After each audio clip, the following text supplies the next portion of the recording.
Salam, mən allergoloq Gülnar Quliyeva. Bu videoda sizə bronxial asma dərmanları haqqında məlumat vermək istəyirəm. Bronxial asmadan əziyyət çəkən hər xəstəmizin narahat olduğu əsas bir mövzu. Doktor, mən bu asma dərmanlarından asılı halda qalmaq istəmirəm. Bu dərmanlar asıllıq yaradırmı? Nə qədər bu dərmanı qəbul edəcəm? Mövzusunda məlumat vermək istəyirəm. Əziz pasientlərimiz, bildirmək istəyirəm ki, bronxial asma xəstəliyi xroniki təkrarlayan bir xəstəlikdir. Yəni, biz bu xəstəliyin gedişatına tam proqnoz verə bilmirik. Yəni, hansı xəstədə bu asmanın nə qədər davam edəcəyini proqnozlaşdırmaq mümkün deyil. Hər xəstəliyin ağırlıq dərəcəsi olduğu kimi, bronxial asmanın da ağırlıq dərəcəsi var və gedişat hər kəsdə individualdır, fərdidir. Bu asılı xəstəliyin ağırlıq dərəcəsindən, nəyə allergiyamızın olduğundan, pasientin yaşından, yanaşı xəstəliklərin olub-olmamasından, xəstəmizin öz xəstəliyinə yanaşmasından, doğru, düzgün, nizamlı müalicə alıb-almamasından və s. Xəstəliyə proqnoz verə bilmədiyimizə görə bu dərmanları nə qədər qəbul edəcəyimiz haqqında da konkret fikir bildirmək mümkün deyil.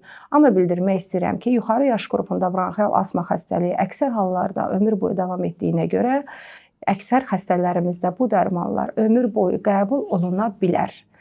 Bu dərmanlar asılılıq yaratmır. Bizim insanlarımızın ən böyük yanlışı buradadır. Xəstələrimiz dərmanların asılılıq yaratdığını düşünürlər. Əksinə, biz xəstəliyimiz xroniki olduğuna görə bu dərmanları uzun müddət istifadə edirik.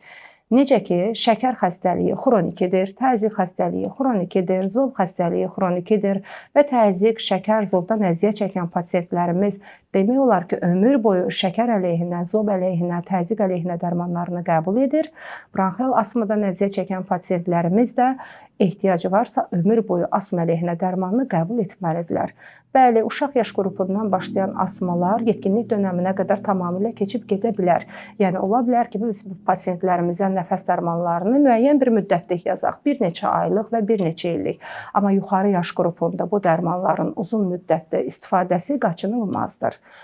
Nəfəs dərmanlarının yan təsiri varmı? Nəfəs dərmanları adı üstündə nəfəsə çəkildiyinə görə birbaşa bronxların divarına nüfuz edir və ümumi qan dövranına demək olar ki, düşmür. Ona görə də bu dərmanların digər orqan və toxumalara ziyanı sıfıra bərabərdir. Xüsusilə biz bunu bronxial asmadan əziyyət çəkən hamilə pasientlərimizdə tam rahatlıqla istifadə edə bilirik. Bilinənlərin əksinə, nəfəs dərmanları hamiləlikdə əks göstəriş deyil. Əgər sizə nəfəs dərmanı təyin etmişiksə, bu dərmanı düzənli şəkildə dediyimiz müddətcə qəbul etməlisiniz.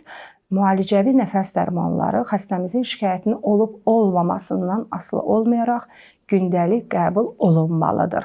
Boğulma tutması olandan olana, sinəmdə xırıltı, xışıltı, öskürək olandan olana deyil, məhz hər gün istifadə olunmalıdır ki, xəstəliyimizə xas olan simptomlar ortaya çıxmasın.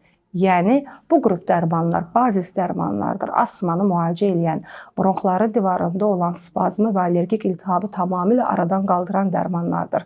Həyat keyfiyyətini yaxşılaşdıran və asmanı tam kontrol altına alan dərmanlardır. Bu dərmanları həkim təyinatı olmadan, həkim göstərişi olmadan kəsmək əks göstərişdir, yol verilməzdir.